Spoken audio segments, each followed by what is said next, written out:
Welcome to Modern Art Blitz. I'm your host, Matt Gleason.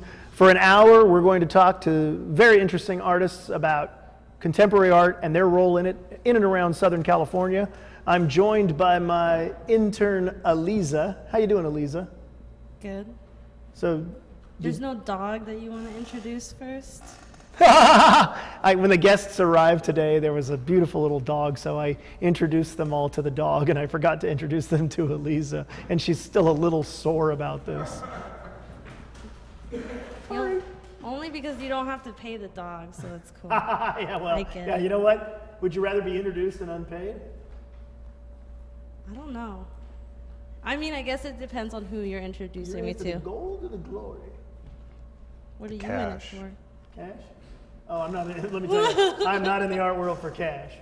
Our first guest today, we just asked him, "Are you a ceramicist or an artist?" And he said he was an artist, so I'll have to introduce him as an artist. Wane Perry. Wane, welcome to Modern Art Blitz. How you doing? Nice to meet you. Nice to meet you. Nice to meet you. We met before. Yeah, I'm floating. You're floating. Yes, you are floating. Oh, it fell Sort of. off. Oh, it's supposed to have a whole illusion of. Yes, Yeah, there we go. there we go. There. Now we have the illusion that we're floating. So- So we're shooting on a green screen so that we can float in your art. So how long have you been an artist? So I've been an artist most of my life since a kid, but working professionally since about 93. 93? Yeah, I'm gonna date myself. Yeah. Oh, Yeah. let me tell you. I start saying, I've done this for 25 years, and people are like, they just look at you like you're supposed to be proud of it, and they're like, ooh, you're old. Yeah. Yeah, that's kind of all downhill Since from here. 93.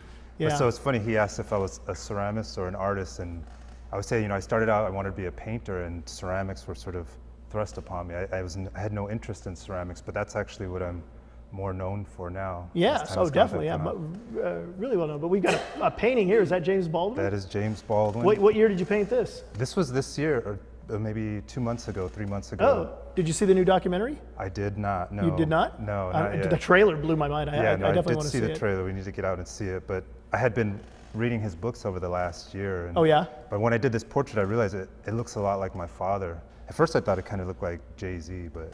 Oh, wow. So you start to see other things coming through, Yeah, right? and there's probably a little bit of myself in there. But so what I was saying, I started out as a painter, and I always wanted to paint. My mother painted when I was younger. But my family, they're all in music, my father's side.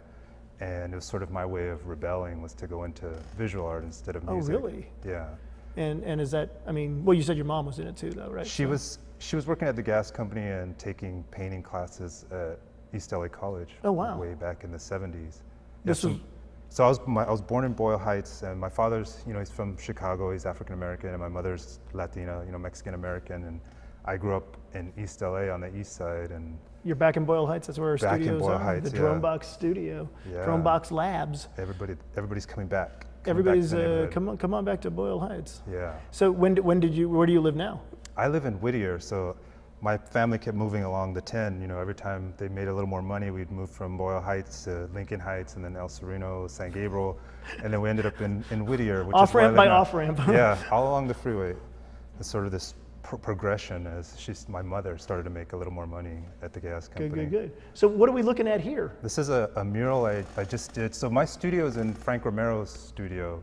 Oh, wow. And Is that Frogtown? in Lincoln Heights. It used to be, he was in Frogtown for Oh, so 30 plus Frank years. moved studios. And he moved out of that neighborhood, and now that neighborhood is just Blowing happening. up, yeah. And he's in Lincoln Heights, and that neighborhood is starting to turn, and the rents keep going up everywhere. Oh, But this yeah. was for the Wallace Center for Performing Arts in Beverly Hills, and it was a commission through Self-Help Graphics, where I do my workshop. Actually, I just set up a residency at Self-Help Graphics teaching pottery of all things. So you're originally from Boyle Heights. Yeah. And you have family that's been in Boyle Heights for a long time. And Right. now you're at the Self-Help Graphics in Self-Help Boyle Heights. Graphics, So it's yeah. kind of, in mythology, the hero always returns home. I am so there's a bit of a hero, yeah. yeah. But we're also getting criticized for, there's this whole issue about gentrification in Boyle Heights in particular, with all these galleries that are there, and Self-Help Graphics has been there longer that's than what any we of the keep trying to tell protesters. people. We've been there for 40 years. But so all this sort of publicity that came because of this, conflict within the neighborhood has actually been really good for Self-Help Graphics. Really? And we're having, really great year right now. There's always this really big attendance and great programming. Attendance by protesters or attendance by? No, it's on everybody's radar these days. So no, people there are very supportive. Yeah, It's a very complex sort of like, it's a family thing where Yeah. people are comfortable and they'll come at you when, when they really know you and are comfortable. And we allowed them, into protest, and they, left and didn't want to be a part of this discussion and decided to throw self-help under the bus. I'm all gossiping about the neighborhood. We're gossiping live, streaming, and but I mean, you're not walking on eggshells though. No, it's like, no way. It's like, hey, they're protesting, but you're going to do what you're going to do. That we had a meeting there, and this is where it all began, and we were encouraging the discussion, and they wanted to say that self-help graphics was also part of the problem, and we were welcoming them to discuss it, but they clearly didn't know the history, and there was a huge backlash and support for self-help after this happened, because a lot of people know that they've encouraged activism within the community, and it's for the community, and all of us that are there, we volunteer a lot of our time to do things for this community, and so, but it's become like a family for me. Oh, look, there's the studio there. Oh, is this your Lincoln studio? Heights, yeah. Where is this studio at? This is Lincoln Heights. This is in Lincoln Heights. Mm-hmm. And and again, and you're not working with Frank Romero. You're just you're rent. Oh, you're renting from Frank Romero. My Boy, landlord. okay. So tell me what's going on here. Is this all ceramics? So this is all ceramics. So ceramics I was an intern at the Craft and Folk Art Museum. This was through the Getty Summer Intern Program, which it was the very first year that they had this. And you take kids that otherwise don't have access to these opportunities. And I was lost at the time, and I started as an intern there at the Craft and Folk Art Museum, and they sent me to Peter Shire's studio in Echo Park to paint these murals for him. And he was doing ceramics and asked me if I wanted a job, and I thought, I'm not really interested in ceramics, but I thought he's well connected and he's gonna hook me up with the gallery and a career and introduce me to people. And I thought, this is it. I got stuck there, yes, and I was doing ceramics and day in and day out, wax on, wax off, and I'm like, I'm not even interested in ceramics. I want to, exhibit my paintings, and that never happened. But in the meantime, I had just You're like with the top ceramicists in the last 30 so years in LA, and you're like, get me out of here. Exactly. And so I got to meet all of these, the big people in ceramics, and spend time with Ralph Becerra and Peter Volkas, and his, he's close with Adrian Sachs, all these really well, established and well-known. And that generation, I mean, once they're gone, they're gone. It's like ceramics. Once you break it, you break it. Once they're gone, they're gone, right? Yeah, and so then I realized, I'm part of this lineage of, really great ceramic artists, and I started getting opportunities in ceramics, and even 10 years into it, I was like, well, this is not really my thing. I'm a painter, everybody. But 15 years into it, 20 years later, I'm like, oh, you know what? I really love ceramics. So you're an artist first, a ceramicist second. And I use ceramics in my art, but it's sort of taken over, and I started teaching throwing. I was teaching tile making, so I have a career fabricating murals for a lot of different artists. And through Peter, ironically, I got to meet all these Chicano artists. I met, Frank Romero and Roberto Gildamontes, and I done projects with Judy Baca and Diane Gamboa, and they also introduced me to self-help graphics. But all this was happening in Echo Park in the 90s and into the early 2000s. And so my career just made this left turn, and Is it? Ceramics is on the left? it is on the left.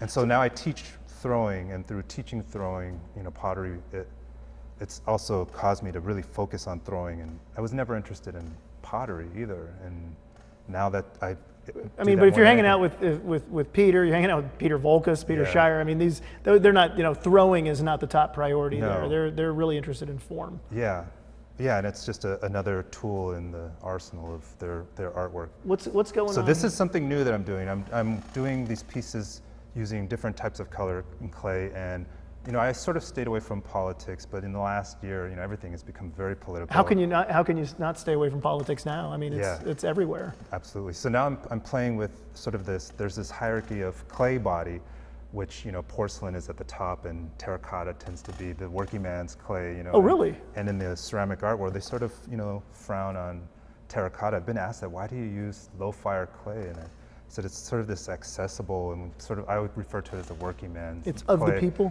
Of the people, but so I'm trying to elevate it to these higher levels, but also playing on the sort of the absurdity of the color, and not at all mentioning race, but it's obviously sort of alluding to it. But so this is a dark black clay body, and it's got these porcelain, it's actually clay that's draped over it, but it looks like fabric. So it's clay on porcelain, or porcelain on clay? It's porcelain on top on the black Oh, clay okay, pots, okay. and So it's sort of like this unveiling. Why is porcelain at the top? Because I'm thinking of like the porcelain throne here. Yeah, it's that's like what the I also. lowest, right? Yeah, and it's also very, it's utilitarian, and it is the toilet, the porcelain god, as they refer to, right? Yeah. But in fine china and ceramic art, high fire is king, and low fire, which is the lower temperature, sort of like the terracotta you get from So Mexico. wait, is that the stuff they call bone china? That's a type of They still china. use, and they use people's bones in that? There's bone ash. They use actual bone. I don't think that it's from people. It's probably. I'm not historically sure. Though, historically. Right. It's Right? very. I don't know. Yeah, you could like the teacup could be, hey Joe, yeah, right? Many Yeah. people are saying. I don't know for sure. But Okay. Yeah. So. Yeah, porcelain. So we have porcelain on top, and then the low fire clay, It's terracotta. Terracotta. So I do a lot of sort of. If you go back to in my studio, it's sort of. Can we go backward? Are we allowed to go backward? This is a forward-thinking show. Yeah. Can we? Oh, there we it are. is. Okay. So I do a lot of these constructed forms that are very, sort of modern, but using terracotta. Which is sort of that like- is that kind of a commentary? Yeah, and it's usually more found in like Mexican pottery and flower pots. Are you able then to like how do I say this, like because it's terracotta, is there something, does somebody right away know, like, well, this is a modern form as a terracotta, like You don't typically see this sort of in the so there's also this fight between ceramics being craft and not regarded as fine art. Oh, let me tell you, I did a studio visit at a college years ago, and they had a ceramics program there, a big state university out in the Midwest.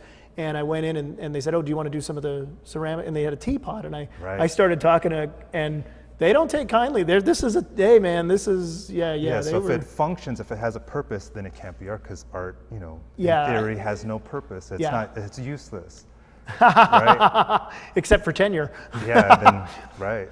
So what are we looking at here? So this is a restaurant in Whittier, and so I've lived in Whittier off and on for 20 years now, and then I also lived in Echo Park for a number of years, and Whittier always seems so remote from what's going on in the art world and in Los Angeles as a whole. And it's I have kids and they're growing up there, and it's a great place to raise kids where I am. But my friend opened up a restaurant, and he's a wannabe artist. So my friend, he started Guisados here in Los Angeles. Ricardo Diaz, he's a really well-known chef. Wow, I love guisados. And my God. Cooks tortas. I'm keeping him in business, let me tell you. Oh yeah, and then I saw out in Whittier, which is where we all live, and I live in Whittier because he brought me out there 20-something years ago, and he has this restaurant, Colonia Publica, and he asked me to do a mural. So this mural is actually based loosely on Pio Pico, who actually lived in that area, and all of that area of Pico Rivera and Whittier was part of his ranch. He was the property. first governor of California? He was the last, Mexican governor of Mexican California. Governor. And he Mexican was also citizen.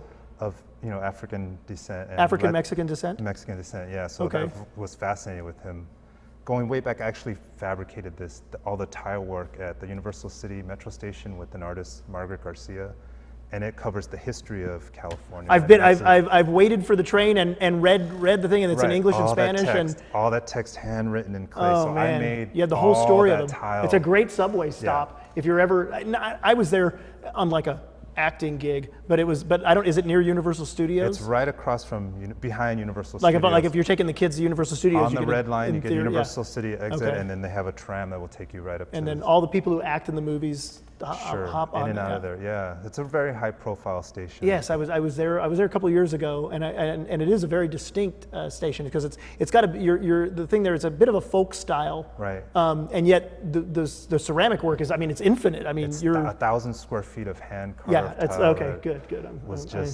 Man. It was an ordeal getting that made. Yikes. Way back when. Yeah. That was my first big public art project that I handled by myself. Wow. And so of course from there I did all this public art fabrication with mostly the Chicano and Latino muralists, and they would get commissioned to do these murals, and they wanted it done in tile. So I would make it for them. I would do all the glazing and firing and teach them how to use the materials and transfer their murals into ceramic murals. And so I've been a part of that community. Luckily, it was a lucky path for me. I've been able to make a living doing that. And now I work for Metro's public art program, and I go out and take care of all these projects, a lot of them that I actually made, over the years. Because I saw you at the press preview when they opened a couple stations. I went on the tour. producer director of Modern Art Blitz, Abel Alejandre, has a station. He's got a really beautiful station. His is a very is that popular porcelain? artwork. Is his porcelain? His is, I believe it's porcelain enamel on metal, on steel. So you do you make sure that the installation, you manage the I whole do work project with management? them. No, I'm not actually managing them, but I do give technical support during the making of and the installation of the pieces, and then I go back and I'll do repairs and restoration on the existing, which there are 160 art projects, and I'm going out there pretty much. That keeps by you myself. busy. Yeah. Oh man. And they're under assault. The people. Oh they no, like with to carve God, and graffiti yeah, and oh geez. So. But we managed to maintain it. Really, And it's in that's pretty good condition. because the art, that's us, we the Yeah, people. It's I the get art, that. yeah. There are a lot of art critics out on the platforms, and they're Yeah, like, why yeah. are you spending money Harsher on art? critics than I've ever been. Yeah. So what what a do- waste of money, they say. What are we looking at? And this is also a piece that I'm sort of working in this, playing with the different types of clay, but that chain is made out of clay, and I made each individual link and loop them together, and then it's an oil drum made out of porcelain, and it's sort of, this was going back with the Dakota Access Pipeline and all the protests. Okay. And a lot of this was coming through self-help graphics, and they were facilitating these meetings and protests, and they actually sent a whole group of artists out to protest at the pipeline In itself. Dakota? In Dakota, yeah, and Wow. sent out supplies for them and did fundraising for them. And Is that going to be up again this summer because it's back on? it seems to be, Yeah. I think that they've shifted the protest from the actual location. They're trying to get involved in DC and taking it to the courts, and it's been this ongoing. We live in interesting more to come, times. yeah. And It's- so this is sort of playing on this. How big is this? Is this the size of a real oil drum? No, they're these are it's smaller? thrown on the wheel and then Okay. constructed, and And is it an addition or? it's going to be a part of a series that I'm doing, and making these porcelain shipping containers and stacking them. In being in Boyle Heights and seeing all this development coming up from downtown, and I did a piece about that. It was for Day of the Dead, and it was about the death of the dream of owning a house, and it's of all this massive development and the cranes. There are all these cranes in the skyline, and it's driving the cost of owning a house, through the roof. Those apartments. Oh, this is me at Metro. Oh, there you are. And so this is me out restoring one of the projects on the Blue Line down in Long Beach. Is that Long It's my Beach? day job, yeah. Okay. And this idea that to buy a house in Boyle Heights, you're looking at anywhere from $400,000 to $600,000, and Who has that kind of money? then these condos are building downtown. I see advertisement. They're starting in the low 600,000. Oh, the low 600s for a shoebox. Yeah, and then you there's know? that big one Santa Fe development that's just on the other side of the bridge from Self-Help Graphics, and they have these micro studios. I think they're like 300 to 400 square feet, and Studio apartments. $1,900. $1,900. To start, yeah. But they have a saltwater swimming pool there. That's very important. That's yeah. very important. Yes, No chlorine. So, well, Wayne, obviously you've hit a level of success despite being a frustrated painter. Right. Do you have any shows coming up? I was just in a show at Avenue 50 that just came down. I'm going to be in a group show at the Muckenthaler in Fullerton. of In all places. Fullerton? Yeah, it's going to be a palm tree show that Frank Romero, who's very busy these days, is curating. And then just little things coming up. But I'm trying to put this body of work together that has to do with color and just all the development going on and displacement. And You want to find a home for that? I am shopping. Yeah. Once it's pulled together. It's great to be in the position of the artist when the artist gets to shop instead of the galleries getting to shop. No, so right? this is the thing, and I've been emphasizing that all these opportunities are starting to come away, 25 years into it. And, when I first met with Peter, I thought, oh, this is it, I'm in, back in 93. And it's been a long, 25 slow years, process. and then you're an overnight success. And now, so I'm sort of emerging 25 years later. So, well, Wayne Perry, thank you for joining us on Modern Art Blitz. We have a sketch of you from the Sketcher's seat. Oh, wow. This is intern Eliza. That was fast. This is the sketch. Here, you want to hold it up and tilt it just a little down to get I the see glare the off. resemblance. Just tilt it a little down. There we go. Oh, the glare. Wow, wow, wow. You got All right. All right. Well, thanks again for joining Thank us. you. It was a And we'll be pleasure. back right after this. Welcome to your final resting place.